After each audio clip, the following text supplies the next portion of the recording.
Maintenant, vous pourrez la voir. Oui. OK. Donc, seulement, je voudrais de nouveau vous montrer donc de nouveau l'anatomie donc des poumons parce que je n'ai pas pu donc ouvrir la vidéo avant. Donc, de nouveau, ici, vous remarquez, c'est l'attaché. Ici, vous remarquez, c'est le cartilage cylindrique, comme on a déjà dit. Ici, on a donc chaque bronche, elle va entrer dans un des poumons. Vous remarquez ici les bronchioles, donc, et là, vous voyez les poumons, les deux poumons qui se trouvent dans la cage thoracique. Là, ce que vous voyez, ce qu'il y a ici, un trait plus ou moins orange, c'est le diaphragme. Et ici, on remarque, ce sont donc la plèvre, c'est ici la plèvre où on a les deux feuillets, comme je vous ai dit avant. La plèvre qui contient le liquide intrapleural. Ici, vous remarquez, ce sont les muscles intercostaux qui se trouvent donc, comme on a déjà dit avant, au niveau entre les côtes. On a aussi ici, ce sont les alvéoles. Donc, comme on a déjà dit, c'est au niveau des alvéoles qu'il y aura échange des gaz. Je veux de nouveau vous montrer donc les muscles. Ici, c'est le muscle qu'on appelle le muscle sternocleidomastoïdien, ou bien c'est un muscle qu'on appelle le muscle élévateur, qui va donc, comme je vous ai dit avant, aider à la respiration. De nouveau, ici, on a les muscles intercostaux et ici, vous remarquez, c'est le diaphragme. OK, donc ici de nouveau, ce sont les voies aériennes supérieures. Alors, pour la respiration, on va la voir plus tard. OK, donc maintenant, je reviens au cours.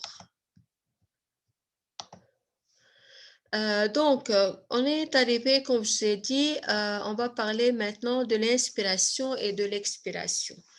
Mais avant de parler de ce mécanisme-là, il faut de nouveau revoir une loi physique qui s'appelle la loi de Boyle.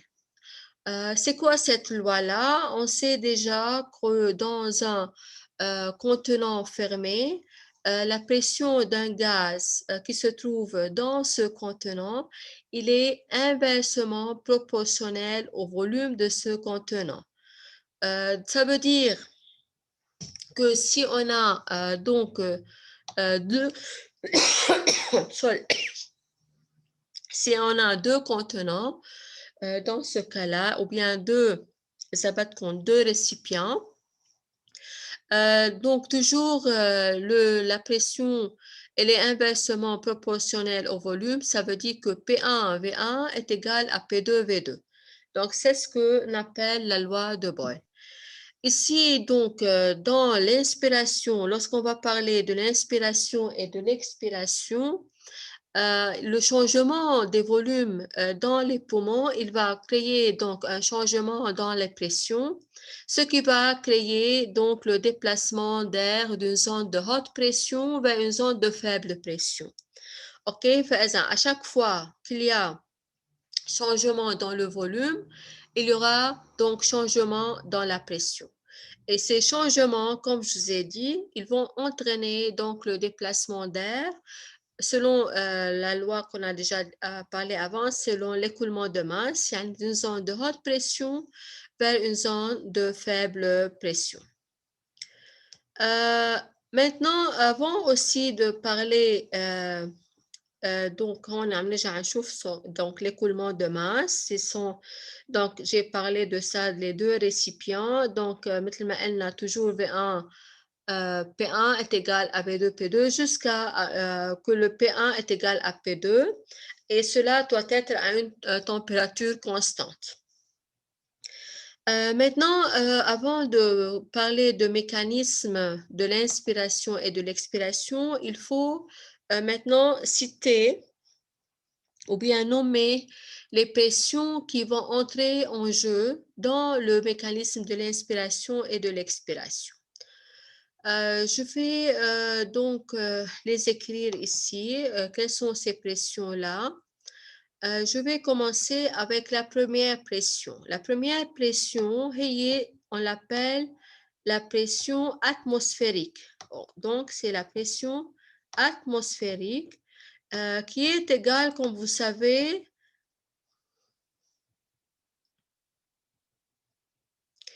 alors, je parlais de la pression atmosphérique. Cette pression atmosphérique est égale normalement à 760 mm de mercure. OK, ça veut dire c'est la pression de l'atmosphère. Donc, c'est 760 mm de mercure. OK, donc c'est la première pression. La deuxième pression aussi qui va entrer en jeu, c'est la pression qu'on appelle la pression dans les poumons, ou bien c'est la pression qui se trouve dans les alvéoles. Elle est la pression alvéolaire. Donc, c'est la pression alvéolaire.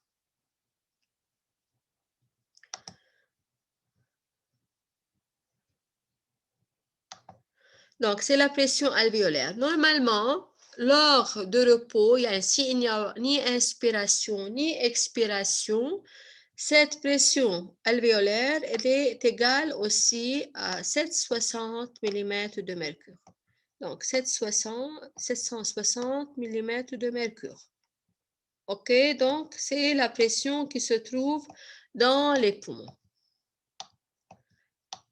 Maintenant, on a aussi la pression qui se trouve au niveau de la plèvre. On a parlé de ça aussi. Cette pression, elle s'appelle la pression intrapleurale. On les symbolise par PIP. Donc, PIP, ça veut dire c'est la pression intrapleurale.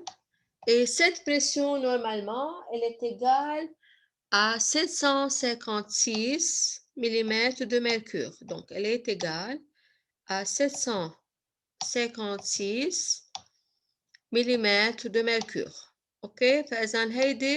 C'est la pression qui se trouve au niveau, elle se trouve donc au niveau de la plèvre, ou bien le liquide qui se trouve entre les deux plèvres. C'est la pression intrapleurale est égale à 756 mm de mercure. On a encore une quatrième pression qui s'appelle la pression transpulmonaire, qu'on appelle la pression trans. OK? Donc, c'est la pression trans. Et normalement, cette pression, c'est la pression qui laisse les poumons distendus. Elle va permettre que les poumons restent toujours distendus, ils restent toujours ouverts. Et cette pression-là est égale, normalement, à la pression, elle est égale. بدنا نرجع على هيدا.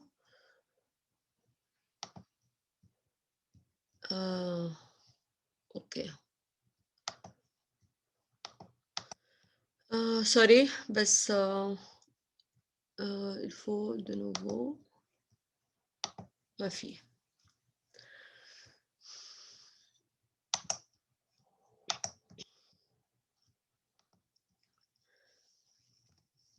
Donc, de nouveau, بس سوري رح ارجع سكرها وارجع افتحها عن جديد. OK. Je reviens vers l'arrière, برجع لورا.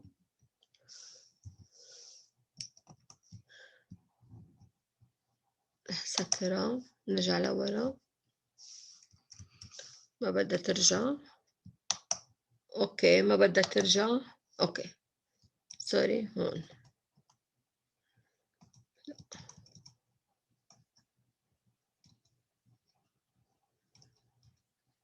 اوكي دونك بس بدنا نرجع نكتب بعد la pression transpulmonaire Donc, مثل ما قلت donc, la pression transpulmonaire est égale à la pression alvéolaire moins la pression intrapleurale. Donc, moins la pression intrapleurale, PIP. Donc, ça veut dire qu'elle est égale à combien? قديش تطلع la pression transpulmonaire? 4. À 4, oui. Donc, c'est 760, تقريبا هيك 760 moins 756. Donc, c'est égal à 4 mm de mercure. C'est, comme je vous ai dit avant, c'est cette pression-là qui laisse donc les poumons distendus. Docteur, j'ai une question, صغيرة, please. Oui. Vous avez dit au début, ces 4 pressions, ce sont des pressions qui entrent en jeu, Béchou. Dans la respiration, يعني بالانspiration بالexpiration. OK. D'accord, merci. اوكي رح نحكي عنهم يعني بعد هلا اليوم يمكن ما بقى رح نلحق. اوكي بس je vais parler comment ces pressions-là ils vont donc agir pour qu'il y aura la respiration يعني l'inspiration et l'expiration. OK فإذا هود les 4 pressions sont très importantes. Oui. Moi, j'ai une question. Vous avez dit que la pression alvéolaire, elle est égale à 760 sans inspiration et sans expiration. مزبوط. C'est au repos, oui. يعني au repos sans inspiration et ni expiration. Donc, elle est égale à la pression atmosphérique. OK.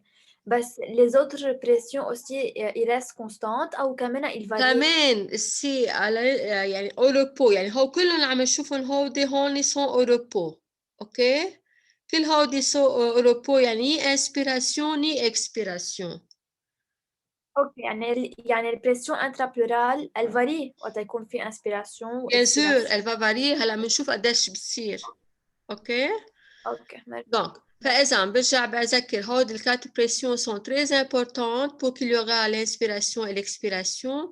La pression atmosphérique qui est égale à 760 mm de mercure. On a la pression alvéolaire qui est égale aussi au repos à 760 mm de mercure. La pression intrapleurale est égale à 756 mm de mercure. Et la pression transpulmonaire est égale à la pression alvéolaire moins la pression intrapleurale est égale à 4 mm de mercure. Et je répète, toutes ces pressions-là, bien sûr, c'est au repos, bien, sauf que la pression atmosphérique, elle ne change pas. Elle va changer seulement si on monte en altitude, OK? Donc, ces pressions-là, c'est à retenir, c'est à savoir aussi leur valeur. Maintenant, je ne veux pas commencer avec le mécanisme de l'inspiration et de l'expiration, mais ici seulement pour vous dire que, bien sûr, lors de l'inspiration et de l'expiration, bien sûr, les muscles, ils vont entrer en jeu.